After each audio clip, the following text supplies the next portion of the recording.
Okay, okay. All right. So on Yontif, we are allowed to do any cooking that we need for Yontif, because it says in the Torah uh, that you're allowed to do whatever you need for to eat, you're allowed to do on Yontif.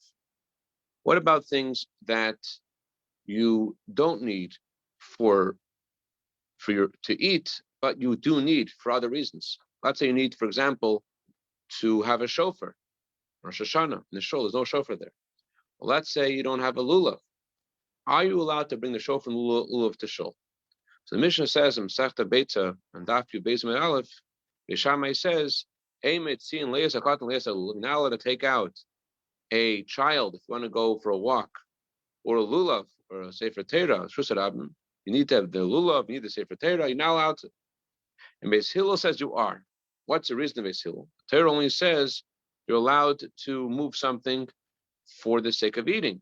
You're not eating the child, you're not eating the lulav, you're not eating the sefer Torah. So Beis Hillel says that he has a tradition that he received. Since the Torah, just in time. Since the Torah allows us to, have a seat. Since the Torah allows us to take something outside into a public domain on Yontif for the need of food, like allowed to carry food on Yontif. So therefore, the tradition says Beis Hillel, they received that from a tradition that you're allowed to do things on Yontif, even if there's not a direct need to eat. Since once the Torah already allowed us to do things for the sake of eating, they also allowed us to do things which are not directly for the sake of eating. For example, we're allowed to do things for the sake of a mitzvah, or for the sake of enjoyment, even though there's not a direct need to eat. That's what Beis Hillel says, and that's the halacha. There are two other places in the Gemara where we find this argument. There's another argument between Misham and Beis Hillel, the Mishnah of Chafal and Beis. Misham says you're not allowed to warm up water for your feet. You want to clean your feet, unless you're able to drink the water. Beis Hillel says you can. Beis Shammai says you're not allowed to make a bonfire to warm up on Yontif, and Beis Hillel says you can, because Beis Hillel's general tradition is called mitoich. In the yeshiva world, it's very common to use just that one word to convey this idea. Mitoich. Since it's allowed for one thing, it's allowed for other things. So just because the Torah made it permissible explicitly for the sake of eating, it doesn't only mean for eating. You're allowed to do this for anything that is necessary on Yontif for a mitzvah or necessary for your body. But it has to be necessary for Yontif. In other words, although Beis Hillel says the words of Beis Hillel are, you're allowed to do something even if there's no need, those are his words. It's mutter afil shalei tzorech, it's mutter even if there's no need, but that's qualified. The Gemara says, Tosfos asks a question.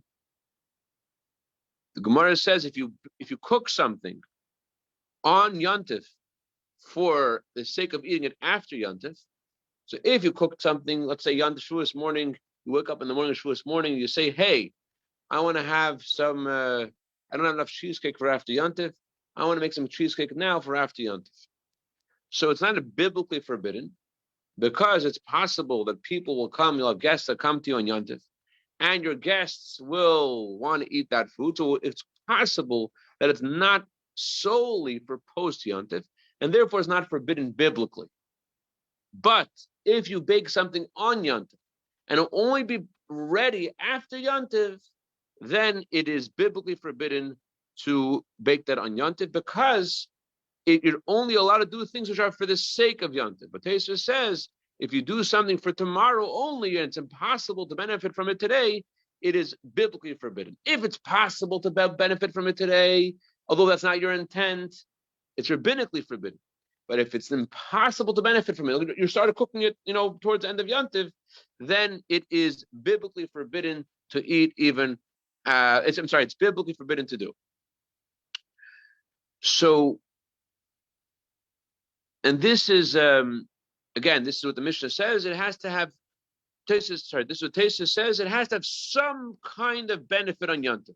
It's not allowed to just do something that you're going to benefit for after Yontif. It has to have some benefit right now on Yontif. What is this benefit? So it has to, again, be something for the need of a mitzvah or for the need of enjoyment. But for the next day, it's biblically forbidden. So this is very pertinent, halachically. Are you allowed to take a key out on Yontif and go to Daven Mincha, and you're not planning to come back home until after Yontif is over? So why taking the key out? It would seem that it would be forbidden to hold that key on Yontif because you're not going to use it till after Yontif. But it's possible that, as we'll see, that the prohibition extends to other things as well, that you even would use on Yontif. For example, if you find something on Yontif, you're not allowed to that you want it, that will be beneficial for you after Yontif. You're not allowed to move it on Yontif, even though the need of the thing itself is not considered preparing for after Yontif. You want to protect this specific item. However, since you're not doing this for the sake of Yontif, you're not allowed to do this malacha. There's two different prohibitions. There's one prohibition, like for example, let's say we're going to have a party after Yontif. I'm not allowed to arrange the tables in my house for the sake of the party after Yontif. Why not? Because that's called being mechem Yontif l'chil. I'm preparing from Yontif to the weekday. I'm not doing a malacha. I'm not doing a biblical prohibition. I'm just moving tables around. That's not one of the 39 malachas that are forbidden on Shabbos or Yontif. But if I were to carry something in the street, which is biblically forbidden to do, and I'm doing this because of this item that I discovered on Yontif, that would be a problem. So what about if I have a siddur? Can I bring my siddur to shul? So that's a mitzvah. I have a need for it in Yontif. I want to bring my machzor or shoshana to shul. I could bring it to shul because I'm carrying the siddur in a public domain for the sake of a mitzvah. That's fine. But can I bring the siddur back home? I brought the siddur to shul, to daven. Can I bring the siddur back home? Why do I want to bring the siddur back home? I'm going to leave it in shul. I know Beryl has an eye on nice machzerim. He likes nice machzerim, so Beryl might rip off my machzer. So I want to bring that siddur back home so that, no, you don't like my want to rip off. Okay, I want to bring my machzer back home because I'm afraid it might get stolen. Can I bring my machzer back home? So it's not at all for the sake of Yontif. But the Alter Rebbe says in Siman Tov Kuf Yud Ches Aleph, he says like this: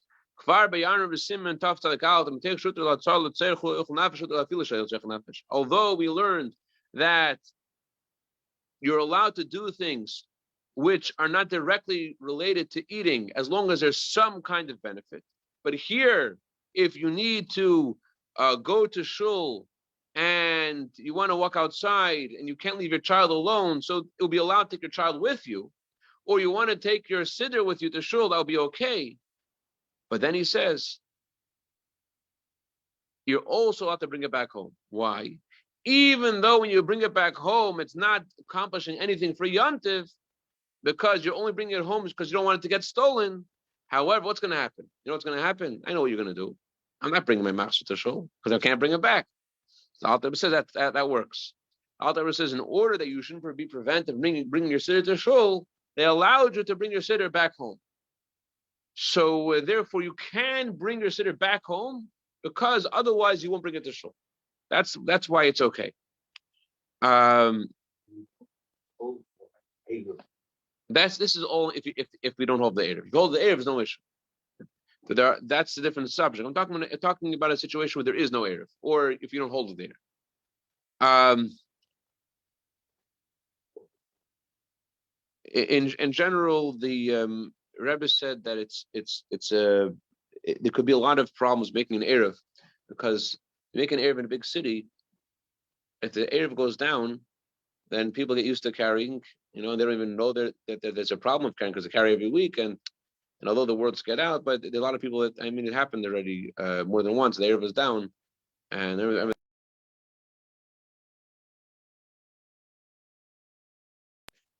I remember also that in addition to that problem, it's also it's hard to maintain. Period, and it's hard and it's costly. But the Rebbe's issue, I think, if I understood it correctly, I didn't look into this subject before the class, so I don't I may not convey this correctly. If I understood it, is the issue wasn't just there are halachic issues there. In other words, there are many halachic issues in creating an eruv.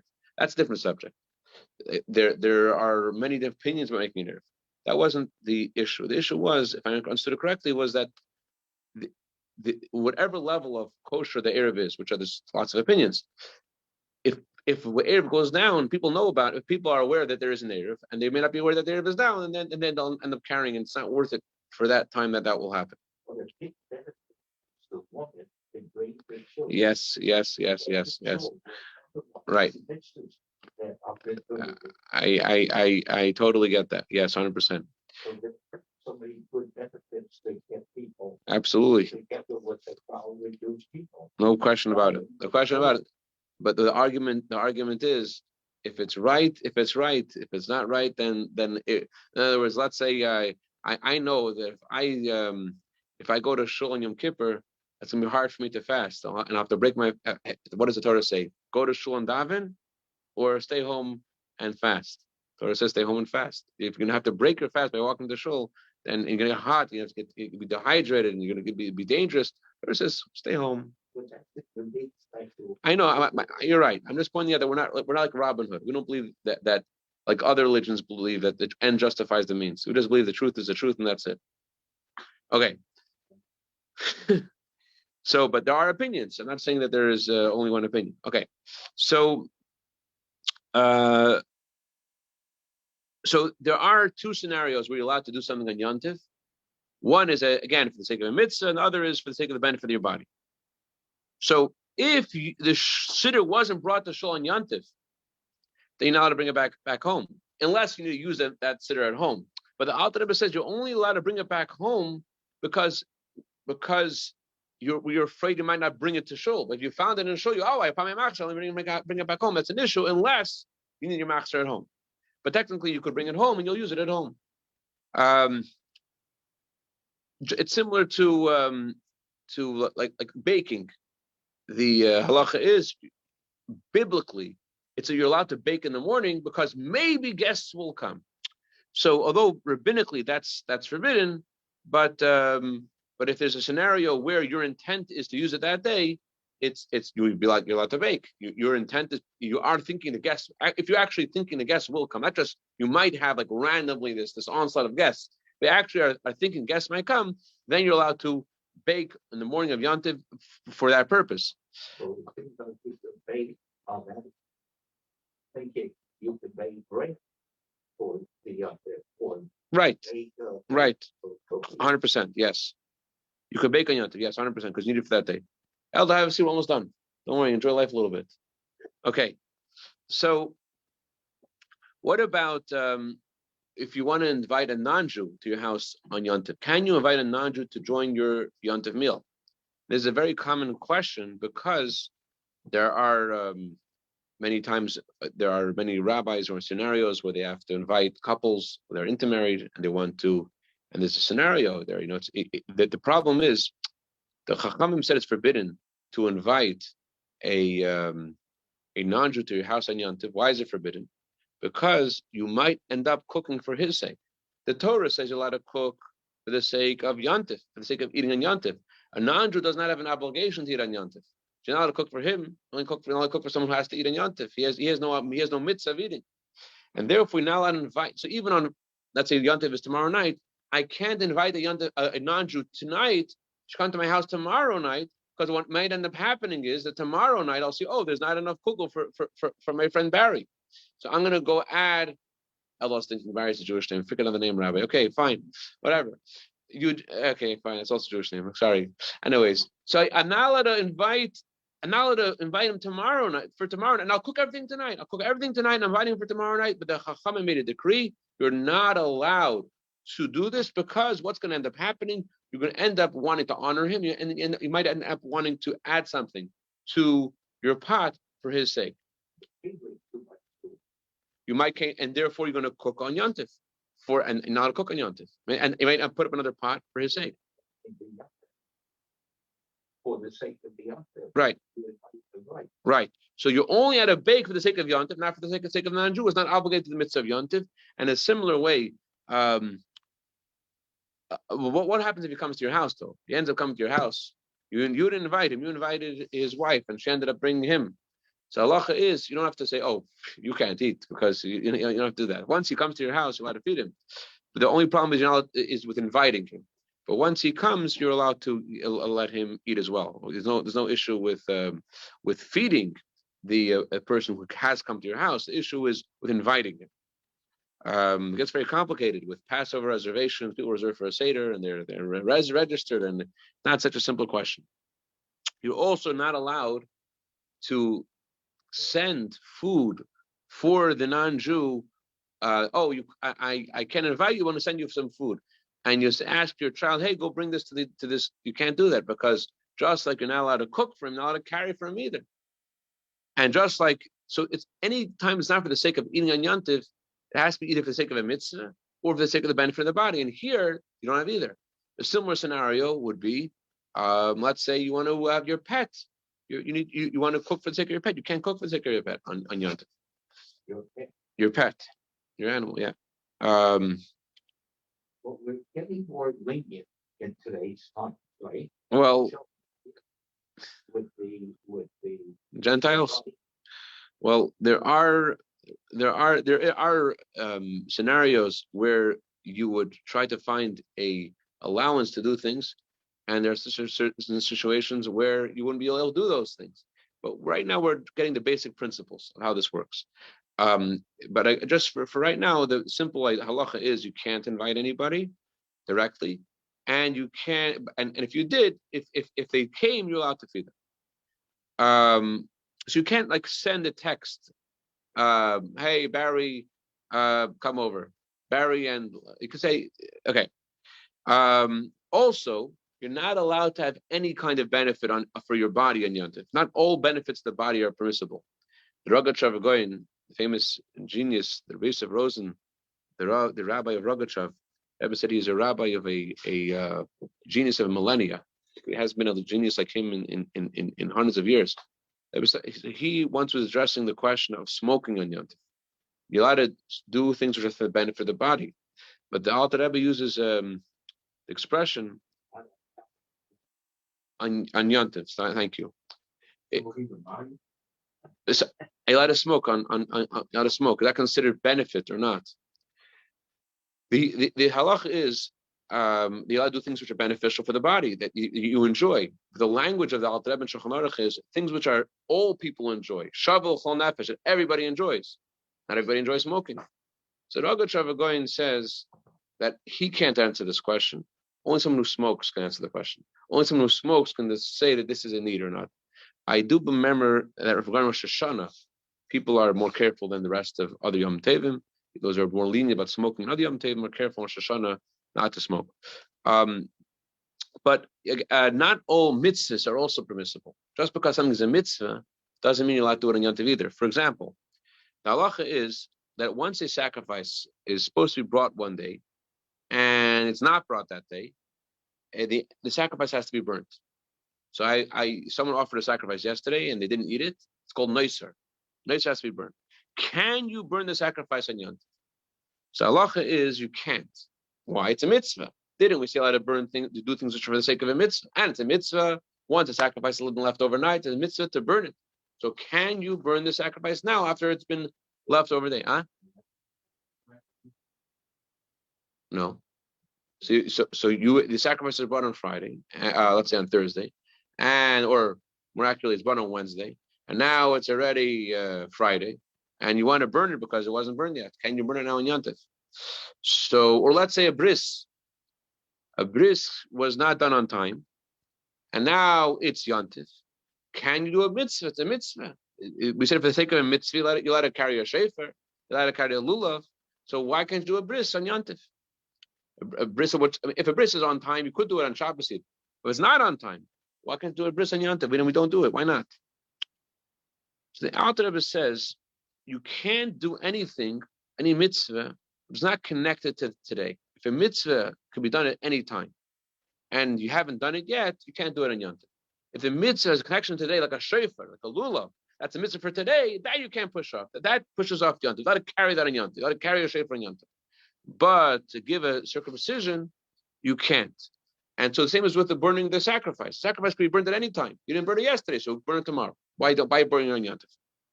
But anyways, the elder, there were 2 days Yomtov in the time of the Gemara. Just there were also 1 day Yomtov. So it depends on where you live.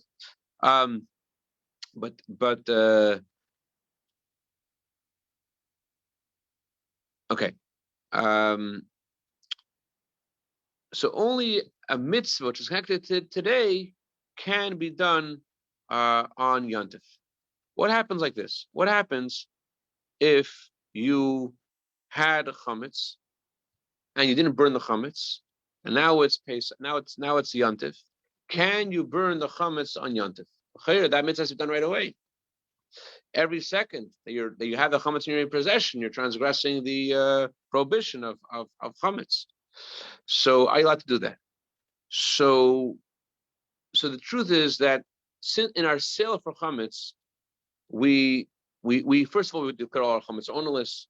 Then we sell all chametz that we know of and we don't know of to a non-Jew, and therefore it's not so clear that you're actually transgressing something on Yontif if you sold your chametz, even though it's hard, it's questionable because you can't sell something you don't really know about. But we wouldn't say you're obligated to go burn it on Yontif as a mitzvah because it's not a real obligation in the sense. It's not an absolutely clear obligation because it's possible the chametz you have isn't really yours. But let's say you baked on Yontif with flour and water, and you baked chametz. And now you've now for sure transgressed the prohibition of chametz. You now have chametz your possession. What do you do with it? You can't declare it ownerless because the Torah says that although chametz is something which you can't really own in the first place because you're not allowed to enjoy chametz, not to have any benefit from chametz. And whenever you're not allowed to have benefit from it, it's not considered like you own it really. But the Torah places, the Gemara says there are 2 things which are not really in your jurisdiction, and the Torah considers them to be in your jurisdiction. One of them is a pit that you dug in a street. It's not, the Torah considers it as if it is yours, even though it's not. You just dug a pit on Pico Boulevard, but you are responsible for it as if it's yours. Similarly, chametz on Pesach, though it's not really yours because you cannot benefit from it, therefore it's not considered to be yours as a regular item. However, the Torah places it in your rishus, but that's the Torah placing in your jurisdiction. And if you sold it, so then you could argue if you still own it now or not. However, if you bake the chametz on Pesach, what's the halacha? Can you burn it or not? So there's an argument. One opinion says that you could burn it. There's a biblical obligation to burn it. You have a mitzvah, you could do it. But the Alter Rebbe has a very interesting explanation why you can't do it. The second opinion. Alter Rebbe says like this: there's more than one way to burn the chametz. One way to get rid of the chametz. You don't have to burn it. You're also allowed to throw the chametz in the bathroom, into a toilet, to flush the chametz down the toilet. There's also another way of disposing of chametz, which is acceptable. And since there's no obligation to specifically burn it, therefore you're not allowed to burn it, because you're only going to do something on Yontif to violate the Yontif, that which for the sake of a mitzvah. And it's just like you can't burn the noiser, burn the sacrifice, because you're able to do it tomorrow. You can't burn the chametz either because it's not the only way to get disposed of it. And therefore, the Alter Rebbe says you're not allowed to burn it. Can you throw it in the bathroom? You can't for a different reason. You can't throw it in the bathroom because it's muktzah. Since there's no benefit of this, it's muktzah. You're going to ask the biblical obligation to get rid of the chametz. Not just, there's 2 biblical obligations. The biblical obligation, tashbisu, a positive obligation to destroy the chametz. And there's a negative obligation, lo yireh lecha chametz, you're not allowed to own chametz. So l'chera, those obligations should override the prohibition of muktzah. However, the sages, chachamim, hamid devreim, they maintain their position, and it's one of the axioms of the Torah law. Chacham have the ability to uproot a law of the Torah and tell us not to do anything. Now, so they can't tell us to go and eat some not kosher food. They can tell us to just be passive. And therefore, because of the law of muktzah, you are not allowed to go and to pick it up and throw it away. What about asking a non-Jew to do it? Asking a non-Jew is also a rabbinical prohibition, and they not allow us to do this rabbinical prohibition as well. it's interesting. But bottom line is that there are some scenarios where we're allowed to do things on Yontif, and there are some scenarios which are not. And people always use these blanket statements. Oh, it's Yontif, I'll do anything. You carry. You're not allowed to carry Yontif for no reason.